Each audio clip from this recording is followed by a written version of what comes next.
Hello and welcome to Digital Nation. It's the show where we travel the length and breadth of the country, stopping off to see what's going on at some of the UK's local TV stations.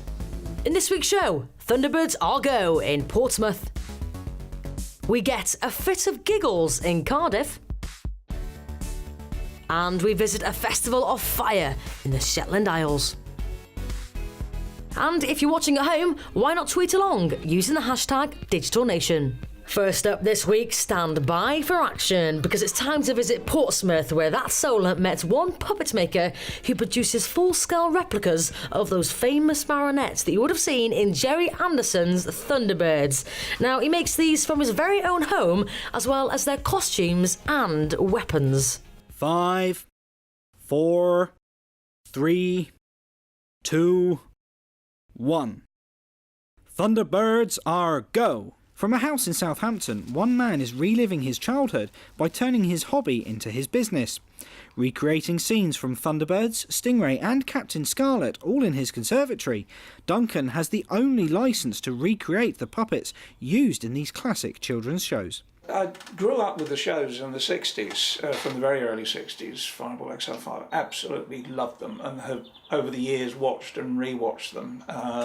Every series of Super Marination I adore. And I'd always dreamed of maybe one day owning an original puppet. But there are some out there, not that many, and they do go for an awful lot of money whenever they come up for sale. And then I discovered that it was possible to get copies, casts, taken from moulds which have been made from original puppets. And I started out very slowly with the first one, a bit nervous about it because a lot of work's involved. I didn't know how to wig them, certainly didn't know how to make the costumes.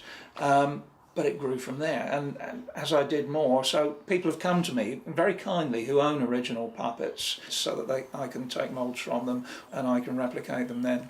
So it's been a long process over about 15 years, but it's a labour of love. I love doing it, and one of my regrets is that I have to do it now for a living and I don't get so much time to make them for myself. All of my puppets have extremely accurate hands and as accurate heads as I can get, so either first generation or second generation cast. So in every way they're the same size, they're cast from moulds with provenance to original puppets. They're as accurate as I can make them and be practical. The worlds that Gerry and Sylvia Anderson created have stuck with Duncan all his life, but it's the sets and props that he is most interested in.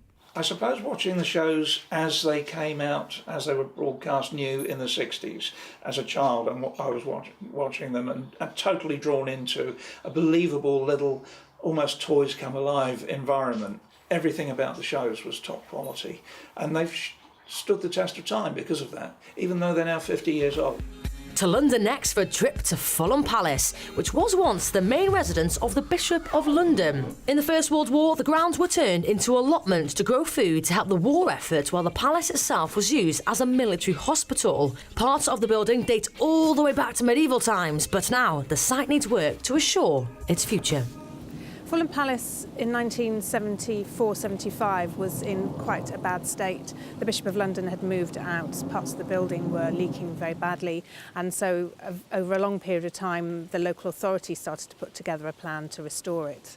The process of restoration is ongoing, and we're continuing with the next phase when we restore the Tudor quadrangle.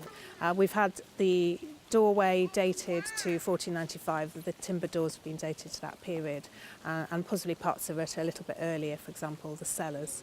So it's a very significant part of the palace because it is the oldest part of the palace that's still standing. When you come into the Tudor courtyard, I think there's a big wow factor, and then you come into the palace and you perhaps come into this room and it's probably a bit disappointing because you can't see anything. I mean, obviously when there's a function, as the Friends, we have concerts in here, and then it's a really cosy atmosphere, but otherwise it's not, and I think that's a critical part of the restoration, to bring this room more to life so that people can see what it would have been like when the bishops were living here.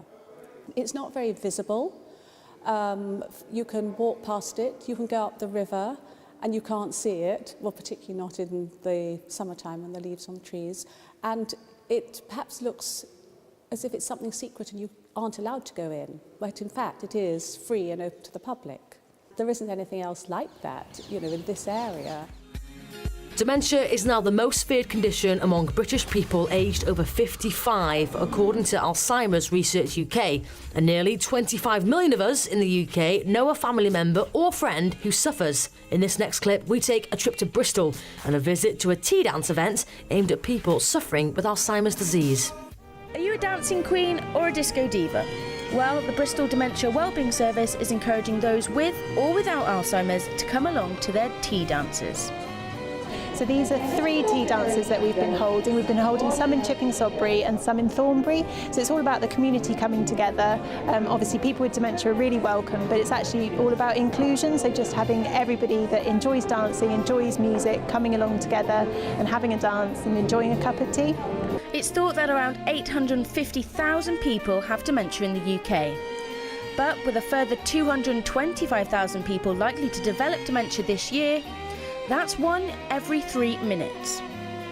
So at Alzheimer's Society we found that some of our research has sort of sadly shown that some people with dementia, once they get a diagnosis, they can feel quite isolated and cut off from maybe friends and people who, you know, their neighbours, things like that. Unfortunately there's still a bit of a stigma associated to dementia. So these tea dances that we're putting on at the moment, they've kindly been supported by the Rotary Club and Inner Wheel, and we've been able to put on this one in Chipping Sodbury because of a grant from South Gloucestershire Health and Inequalities Board, so that's been really good.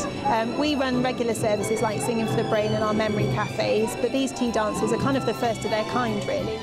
It's a very good idea to come along and have the effort and attempt to socialise with the locals, because you see them afterwards and have a nod and a smile in the street when you're shopping. It's very important. I think it is. It's lovely. Local television in the UK is at the vanguard when it comes to celebrating raw creativity and giving new talent a platform. So, to encourage local filmmakers to let their imaginations run wild, Latest TV showcased this next fun short as part of the Big Brighton Film Challenge.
If you've ever found yourself in the Shetland Isles in the depths of the winter, you may be familiar with some of the images you're about to see. The annual Festival of Fire marks the end of the Yule season and brings thousands of people out to take part and admire the spectacle. So let's give it to STV Edinburgh to tell us more.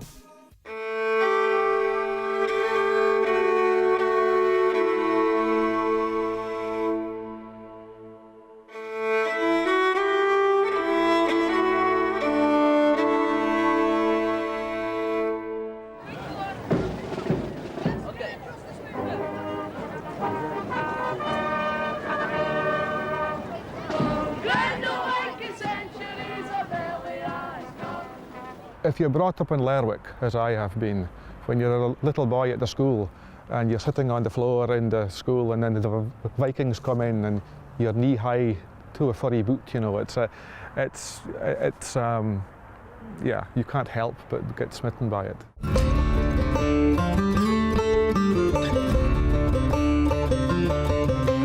Apelia has its ability to be able to evolve, and its ability to follow the time it is in, plus there's the local need for the festival to continue to some extent. People want it, and therefore it happens.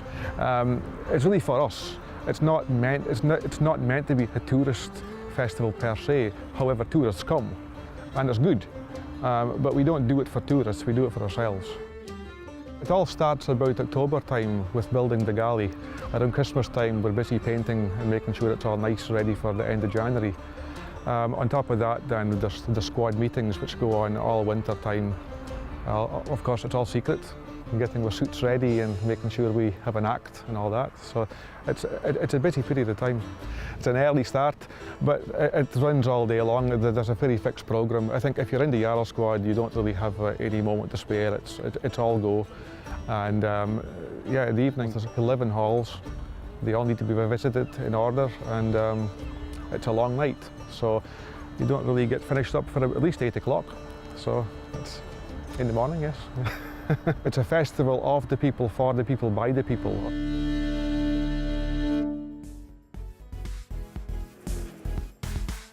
Well, that brings us to the end of part 1, but before the break, it is time for our weekly quiz. So, in which city would you find the oldest surviving newspaper in the world?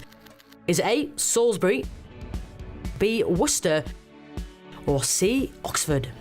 Join us after the break to find out.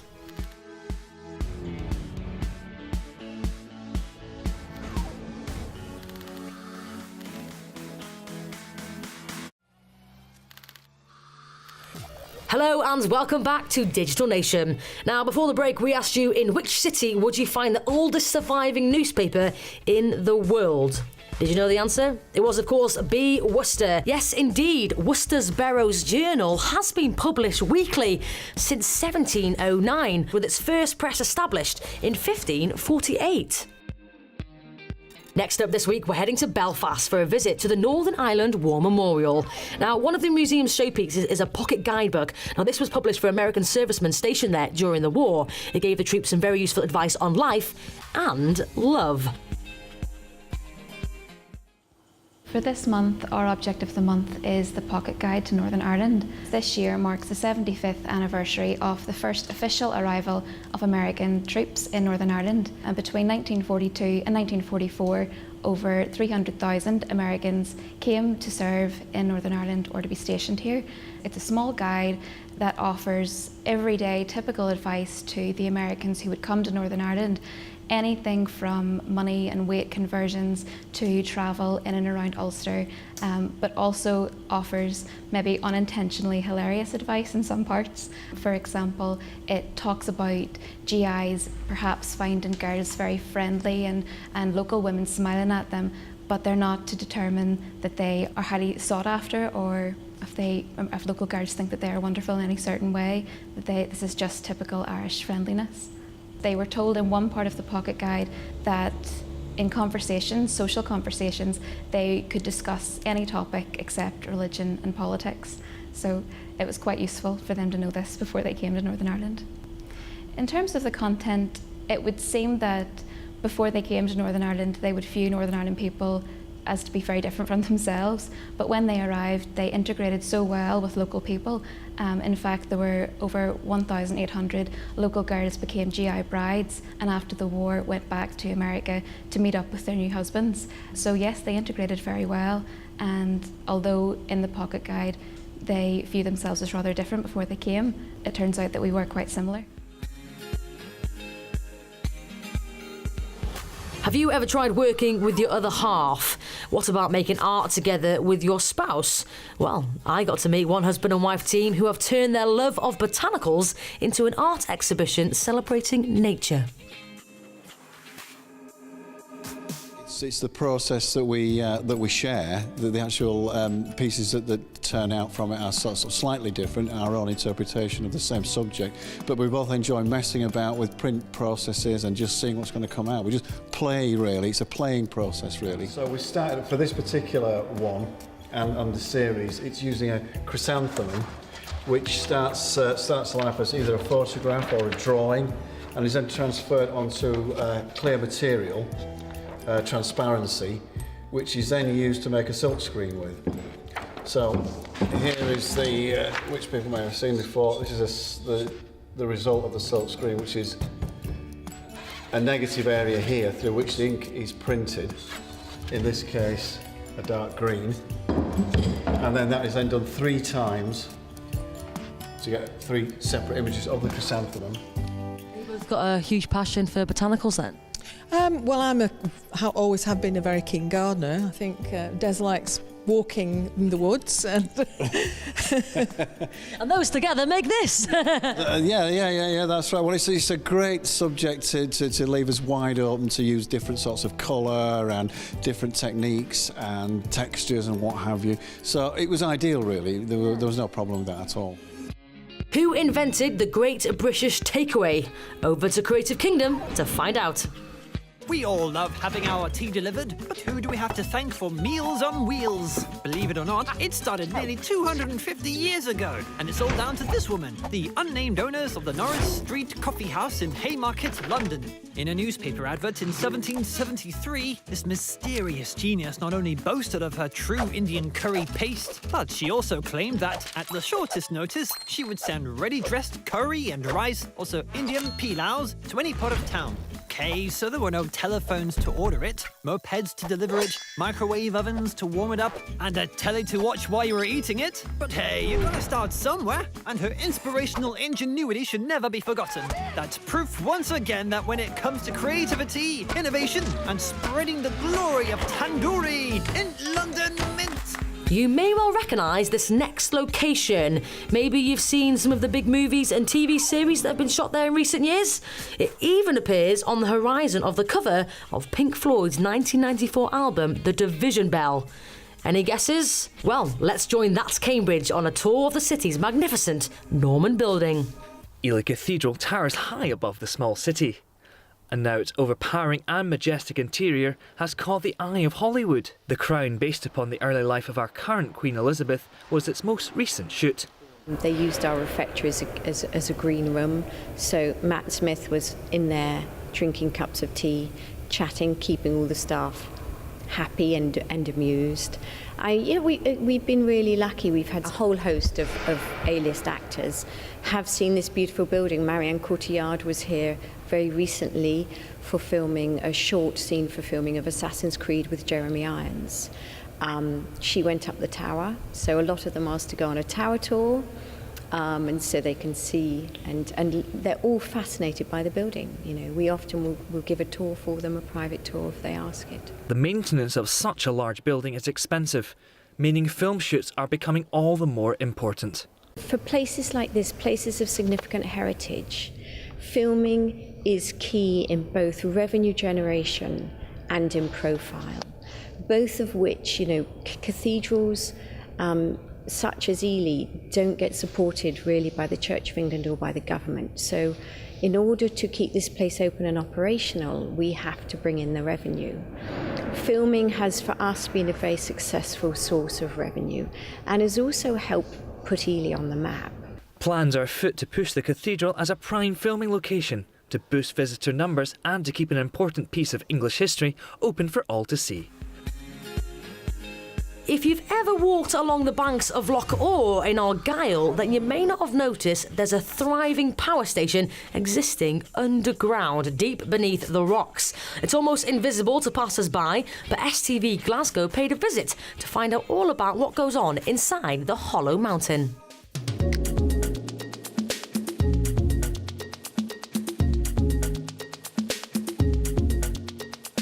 Welcome today to Kekin Power Station, located near Oban. We are a 440 megawatt pump storage hydroelectric power plant. Kekin's located at Loch Orr, but hidden within Ben Kekin. The location for the power station was chosen because of the natural quarry at the upper reservoir, which allows us to capture water, and also the huge amount of water contained within Loch Awe makes it a natural place to build a pumped storage power plant. Construction started in Crewkin in 1959. The station was built by hand by what was known as the Tunnel Tigers, and they came from as far wide as Ireland or Central Europe. And the guys came to work in what was really horrendous conditions, using jackhammers and dynamite to blow out the tunnels that you see around us. The main access tunnel, which is 1 kilometre long, took over a year to construct. Just now we're in the main cavern of Crewkin Power Station. Behind me we've got the 4 main generators that make up the power station. So we take water from the upper reservoir at times of high demand, and we take it down through the generators, create the electricity and discharge water into Loch Awe. So Crewkin has 2 reservoirs. We have the upper reservoir, which can be filled from rainfall. So we have a number of tunnels that go out into the surrounding hillsides and capture all the rainfall, and that naturally fills the upper reservoir. But we also have the ability to pump water from the lower reservoir in Loch Awe back up to the upper reservoir to help top up the water. And that means that Crewkin is effectively a large battery, and it stores water, so in the time of high demand we're able to use that water to generate electricity.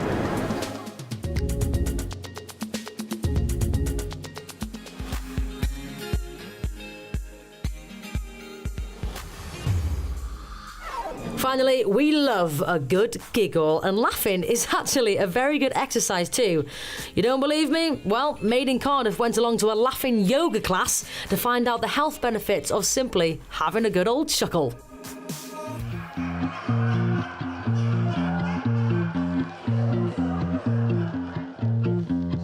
Laughter yoga is a kind of new concept or new methodology where we aim to laugh for no reason, so we don't need comedy, jokes or sense of humor to laugh. So we start the laughter as an exercise, and usually what happens is that with eye contact, playfulness, some movement and willingness, quite soon what we start as an exercise, it becomes real laughter.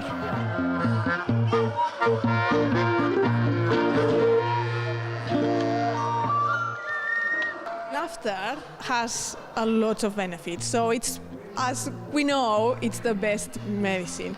And actually when we learn to laugh deeply enough and for a long time enough, we get our body to release the feel-good hormones, which make us feel good quite soon after we start laughing. And also from the health point of view, it boosts our immune system, improves our cardiovascular system, our breathing, our digestive system. So it has many health benefits. It also helps oxygenate our brain and body, so brain-wise, it helps us being more focused and concentrate more in our job, and also being more creative and at the end of the day more productive.